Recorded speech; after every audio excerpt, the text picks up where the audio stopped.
and a very warm welcome to a brand new session of a brand new chapter of 8th biology, microorganisms behaving as a friend or a foe. What do you think, guys? Are they friendly to us? Yes, are they friendly to us? Do reply me in the comment section below. Yes, the microorganisms are both friendly in nature as well as they are harmful. Yes, harmful. Now in this situation, when the whole world is scared of this COVID-19 microorganism, which is a virus. Yes, we are scared of this COVID-19 virus or not. It's nothing but your microorganisms. So of course, it behaves as an enemy to us. At the same time, every day we are having curd. Yes, the curd is made by a bacteria and that is a friendly bacteria that is helpful to our body. So these microorganisms behave both as a friend as a foe. Yes guys, today in this chapter we are going to enter into the world of varieties of microorganisms. So what we are going to deal in this chapter is regarding the introduction to microorganisms, the various harmful microorganisms, the various friendly microorganisms, what are the usefulness of microorganisms, what are the harmfulness of microorganisms, regarding food preservation, nitrogen fixation, and the most important, nitrogen cycle. Yes guys, slowly and steadily we are going to cover all these topics, but before entering into this world of varieties of microorganisms, we need to understand what exactly microorganisms are. What are microorganisms? Just from the beginning, I am speaking about microorganisms and microorganisms. What is this microorganisms? So to understand this microorganism, we need to visualize our human eye. Yes, if we are going to understand what microorganisms are, we need to understand and visualize the human eye. How? What are microorganisms? How? Where are they found? How? So let's discuss about these microorganisms. Let's begin with the introduction to microorganism. So you all know about the scale which you use in your maths. Yes, every day you are using the scale in your mathematics. Yes or no? So it starts from 0 and ends into 50 or 30 like that. So this from 0 to 1 mm. Yes, 0 to 1 mm. Okay. Now just to focus on here, 0 to 1 mm. So guys, if anything in the whole universe which are bigger than 1 mm in size, we can easily see it or not. We can easily see with our naked eye. We don't require any microscope to see the bigger objects, isn't it? Yes, we can easily see with our open eyes. We can easily see with our naked eyes when the things are bigger. But what about if the things are smaller in size? I mean to say the things or the objects which are less than 1 mm in size. We find it a bit difficult to see such objects, isn't it or not? For example, your 1 grain of salt or 1 grain of sugar, or you can take the example of 1 grain of sand. Yes, they are less than 1 mm. Yes, they are less than 1 mm in size, but still we can see that object, but we find very difficult to see that object because it is less than 1 mm in size. And pollen grain, guys, pollen grains, flowers, pollen grains. When you take some pollen grains and smash it in your fingers, you can easily see that pollen grain. Still it's small in size. No doubt it is small in size and it is less than 1 mm in size. We can see it. Okay, we can see it. No doubt we find difficult to see it, but we can see it with the naked eye. But what about the things which are less than 0.1 mm in size? Very small in size. What about the things which are less than 0.1 mm in size? Will you able to see such objects with your naked eye? Yes, guys, are you all able to see such objects? I'm not going to see such objects with my naked eye. I can't because it is less than 0.1 mm in size. Still smaller sizes are available. Can we see with our naked eye? No, it's not possible. For example, I can give you the best example of cells that we have studied. Cells. Yes, our human body, plant body, animal body, our body are made up of cells. Cells are very small in size. Are we able to see the cells with our naked eye? No, not exactly. We need a microscope to see such cells. So cells, your atoms, your molecules, their size are very less than your 0.1 mm in size. So we can't see with our naked eye. So the things, the objects which are smaller in size or less than 0.1 mm in size. Yes, remember guys, if the size is less than 0.1 mm in size, it's very difficult to see such things with our open eye, with our naked eye. And for that we require say microscopes. Yes or no? We can see the cell with the help of microscope. We can see an atom or a molecules with the help of microscope. Yes, so the things which are very tiny, the things which are very small or less than 0.1 mm in size, we find it very difficult to see with our naked eyes. In the same way, let's consider the living organisms. There are varieties of living organisms all around the universe. There are huge organisms, there are tiny to tiny organisms, and there are loads of microorganisms even of different shapes and different sizes. So, beginning from your huge tree. Yes, huge tree are there, dinosaurs are there. Yes, huge trees, dinosaurs, your elephant, still smaller, tiger, cat, still smaller than your tiger, rat and ant. Yes, there are different sizes of animals. When we come across the ants and still smaller organism than ants, we find difficult to see such organisms with our naked eye. Yes, so such organisms which we can see with the help of microscope, such organisms are called microorganisms. Yes guys, now we came to the definition of microorganisms. Means the organisms which we can't see with our naked eye and we require a microscope to see such organisms is called as your microorganisms. Understood? Once again, I am repeating guys, what are microorganisms? The organisms which can't be seen with naked eye and which can be seen with the help of a microscope. Such organisms are called microorganisms. Once again with me. So the organisms which cannot be seen with naked eye. Yes, the organisms which cannot be seen with our naked eyes and that can be seen only with the help of microscope, such organisms are called as your microorganisms. Now you got to understand my points guys. Microorganisms can be seen through microscope. When the things gonna smaller than 0.1 mm, it requires a microscope to see the object. And the organisms which are very less than 0.1 or less than 0.1 mm in size requires a microscope. Such organisms are called as your microorganisms. Now comes the question, where are these microorganisms? Since we are unable to see the microorganisms, how can we find the microorganism where it is present? Guys, let me clear you one thing. Microorganisms are very microscopic, but they are very tough guys. They are very tough. They can survive anywhere. Yes, they can be found in the polar caps, extremely cold climate. They can be found in desert areas.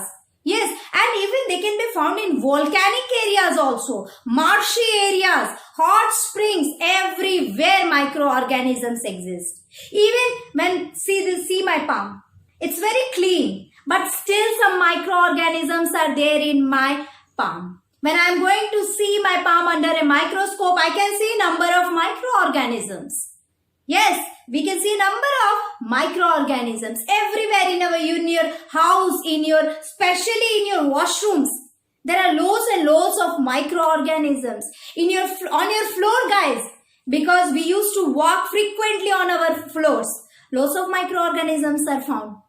In your kitchen, in your school, everywhere microorganisms are found, guys. Even in the doorknob. Yes, we can't see the microorganisms just now I told you. So, in the doorknob also, number of microorganisms are there. So, it is extremely tough. Yes, the microorganisms are extremely tough. They can survive any kind of environment. Beginning from the polar ice regions to your marshy areas, to desert areas, to your algae areas. Yes, everywhere microorganisms are found. Yes, guys, so we are clear with the 2 points. That is, what are microorganisms?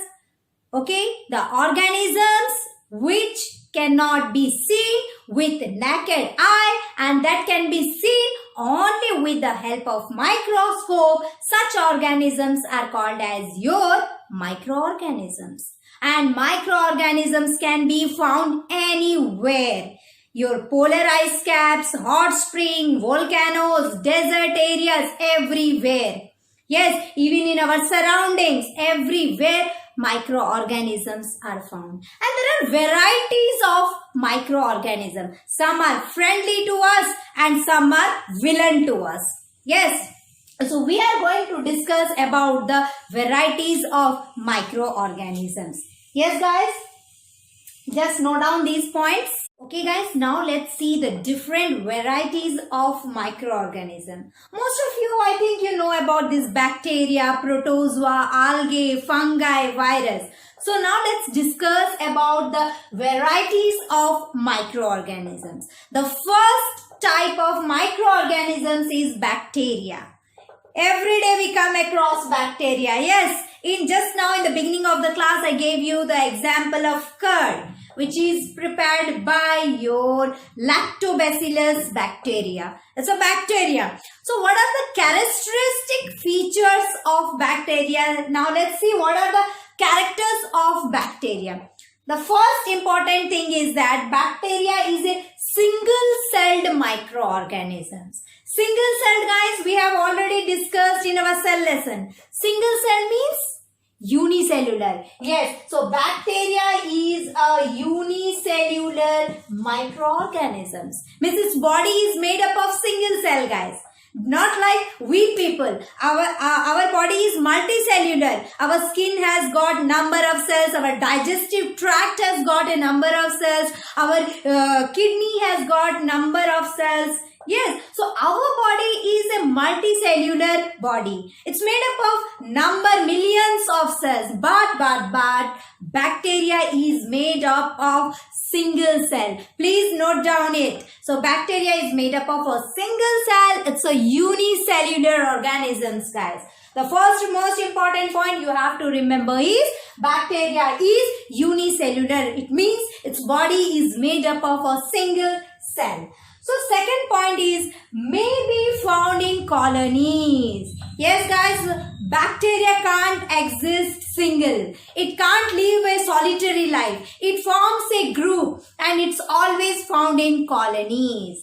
So bacteria are always or maybe found in colonies. They don't prefer to live single. Yes, they always prefer to live in groups. They always prefer to form a colony. They form a colony and in that colony we can find the bacteria. So first important thing, bacteria are made up of a single cell and they are found in colonies. And there are various shapes of bacteria. It may be spherical in shape. Spherical, I know you can understand. They are spherical in shape. They are rod shaped. Yes, they are spherical in shape. They are rod in shape. They are spiral in shape. Yes, there are different varieties of shapes of bacteria. Comma shaped. Yes, there are different varieties and different shapes of bacteria are found. They may be spherical in shape and the best example of spherical bacteria is your cocci. C-O-C-C-I. So cocci bacteria is generally round in shape, is generally spherical in shape. Which bacteria, guys? Cocci. Yes. And let's move on to the rod-shaped bacterium. So one of the best example of rod-shaped bacteria is bacilli. Yes, so generally this bacilli bacteria is rod-shaped. Yes, it's in the shape of rod. Yes, bacilli bacteria is rod-shaped bacteria. And the spiral-shaped bacteria is spirulina, and it's mostly found in pond water, and it is spiral in shape.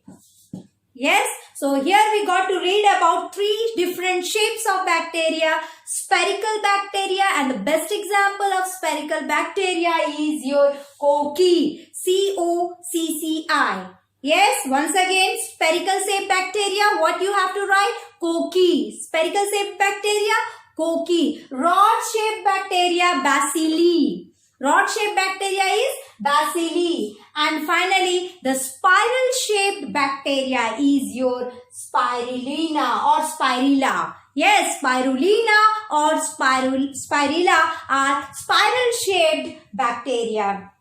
A number of other rhodobacter is another type of bacteria. Rhodobacter, E. coli are the various examples of bacteria. So what you guys have to remember? The first point, unicellular. Means their body is made up of only a single cell. Yes. Second important point is they may be found in colonies. They are not going to live a solitary life. They want to frame groups, and in that groups, in that colonies, bacteria are generally found. And there are various shapes of bacteria: spherical shape, rod shaped, spiral shaped, comma shaped. Different shapes of bacteria are there, guys. So you can give the examples of cocci, bacilli, spirilla, rhodobacter, E. coli. I hope you came across and understood the characteristic features of bacteria. Now moving on to the next type of microorganism, fungi. I can give you the best example, mushroom, what we are having in our daily life, what we used to eat. Mushroom. Is it in the shape of a plant? Yes, exactly. These fungi are generally in the shape of a plant, but the drawbacks is that they lack chlorophyll. And from the childhood, we read that plants have chlorophyll. Plants prepare their food by the process of photosynthesis. But this fungi and this mushroom, they lack chlorophyll. You have seen mushroom is not at all green in color because they don't have chlorophyll. They don't prepare their own food, guys. Yes, they don't undergo the process of photosynthesis. They don't prepare their own food, guys. So fungi generally lack chlorophyll and they don't participate in photosynthesis. Yes. And then how do they extract their food? How do they extract their nutrition? Since we have learned that plants prepare the food for themselves also by the process of photosynthesis. Now in this case of fungi, they don't have chlorophyll, they don't undergo photosynthesis. So from where do they get their nutrition? They are generally, yes guys, remember they are generally saprophytic and parasitic. Yes, they follow the saprophytic mode of nutrition and parasitic mode of nutrition. Now you are going to ask me, what is saprophytic mode of nutrition? Yes guys, when an organism derives its nutrition or extracts its nutrition from dead organisms, from rotten things, then it is called as saprophytic mode of nutrition. So these fungi, they obtain their nutrition, they obtain their food from dead, decomposed, rotten materials. And that is called as saprophytic, and hence fungi are called saprophytes because they follow the saprophytic mode of nutrition. And what exactly is saprophytic mode of nutrition? Means extraction of the nutrition from dead, decomposed materials or rotten materials. So see, that is called as your saprophytic mode of nutrition. Again, dear children, fungi are parasitic in nature. What exactly is parasitic? Since they can't prepare their own food, they have to live and survive on other organism and extract the nutrients from them. Then it is called as parasitic mode of nutrition. They live on some other body and extract the nutrition from the host. Then it is called as parasitic mode of nutrition, and hence fungi behaves as parasites. Yes guys, understood? These fungi, they behave as parasites and saprophytes. Why saprophytes means? They depends and they extracts the nutrition by saprophytic mode of nutrition. What is saprophytic mode of nutrition? Extracts the nutrition from dead decomposed rotten materials. And they also behave as parasites. What parasites exactly means when they obtain their nutrition by parasitic mode of nutrition. What is parasitic mode of nutrition? When they survive on other organisms, when they depend on a host, when they extract the nutrition from the host, then it is called as your parasitic mode of nutrition, and our fungi behaves both as saprophytes as well as parasites. Hope you understood guys, and you can give the best example. Mushroom, yeast, molds. What are molds guys? Tell me, what are molds? Have you seen a rotten bread? When we are not going to eat the bread and keep it for several days, what happened to that bread? You can see some greenish powder like structure over the surface of the bread, and we generally call fungus हो गया है. इसको फेंक दो dustbin में. That fungus is called as your molds guys. Yes, so molds can be found in bread.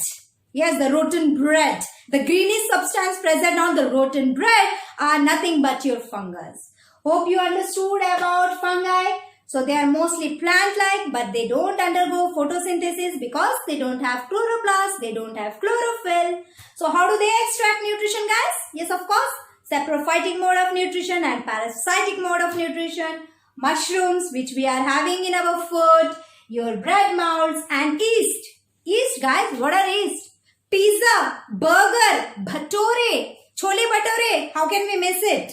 Yes, but these days we are missing. Yes guys. So without yeast, you can't get the fluffiness of that pizza. You can't get that fluffiness of your burgers. Yes, all those stuffs use yeast. Yes, because of the process called fermentation. Yes, so these are all about your fungi. Now moving on to the third type of microorganisms, that is protozoa. Yes, the third microorganism is protozoa. Protozoa, I can give you best example. Mosquito guys, it comes under protozoa. Yes, and how are mosquitoes? How are protozoa? What are the characteristic features of protozoa? They are heterotrophic. I think most of you know about heterotrophs. We are heterotrophs. Why we are heterotrophs? Because we depend on plants for our food. The same way these protozoa also depends on other for food. Like your mosquito, it bites us and sucks our blood. Yes, it sucks our blood. Means it depends on us. So it's behave as a heterotrophs. So these protozoa are heterotrophs and they follows the heterotrophic mode of nutrition. And what is this heterotrophic mode of nutrition? Which depends on other for food.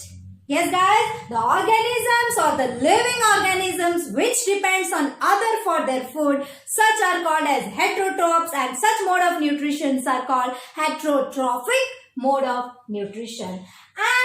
And mostly these protozoans are found in water. They are mostly aquatic. Aquatic means water.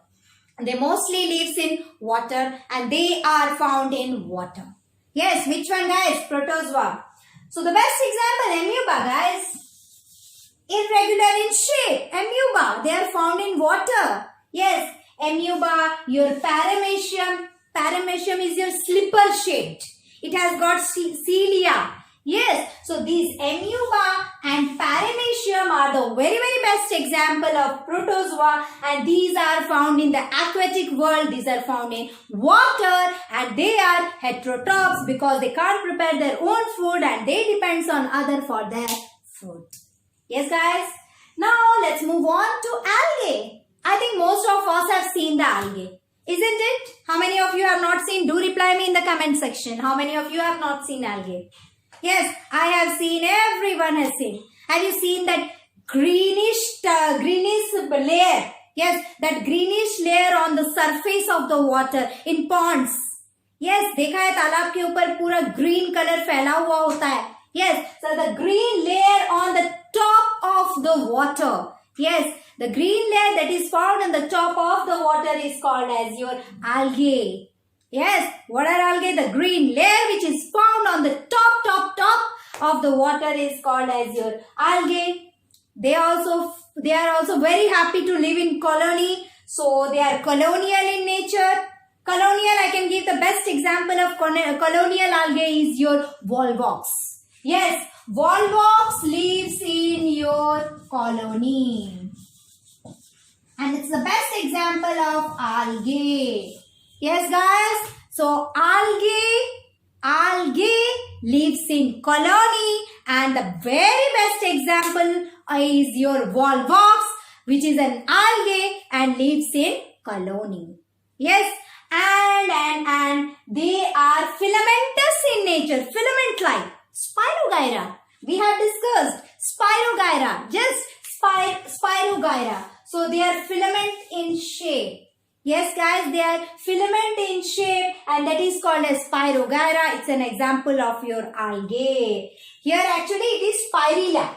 Yes, guys. So in bacteria it is spirilla, and in case of algae it is Spirogyra, which is spiral shape, which is an algae and filamentous type. Hope you understood what are algae. The greenish layer found on the surface of the water. They are preferred to live in colonies, so they are colonial, and the best example of colonial algae is volvox, and they are filamentous in nature like Spirogyra. They are filamentous in nature. And the most dangerous microorganisms, that is virus. Each and every one are scared of virus. Isn't it? Now even we are very scared of virus, and that's why we are locked down and we are inside our house because of virus. That is nothing but COVID-19, right guys? So virus, why it is considered as the most dangerous and we are scared? Because it's somewhat different. What type of different means? They behave both as a living thing and they behave both as a non-living thing. How come, ma'am? The first question which arises in your mind is how the virus behaves as both living and non-living. Let me clear it out. See guys, so whenever a microorganism is outside the body of any organism, it is almost dead. Means it is non-living. When the virus is outside the body, yes guys, listen to me very carefully. So when the organism is completely outside the body, it is dead. It behaves as non-living, but when this virus enters the body, it becomes living. Yes, so it behaves both as a living creatures as well as a non-living creatures, and hence it is considered as the most dangerous. And we generally scared of this chicken pox. You can get the example of chicken pox. That is a virus. Polio is caused by a virus. Influenza is caused by a virus. So these are some of the examples of virus, and more we are going to discuss in the next class about the various diseases, the two types of diseases, that is communicable diseases and non-communicable diseases. Until then, do revise these different types of microorganism and do let me know in the comment section below. Until then, stay at home, stay healthy and stay safe.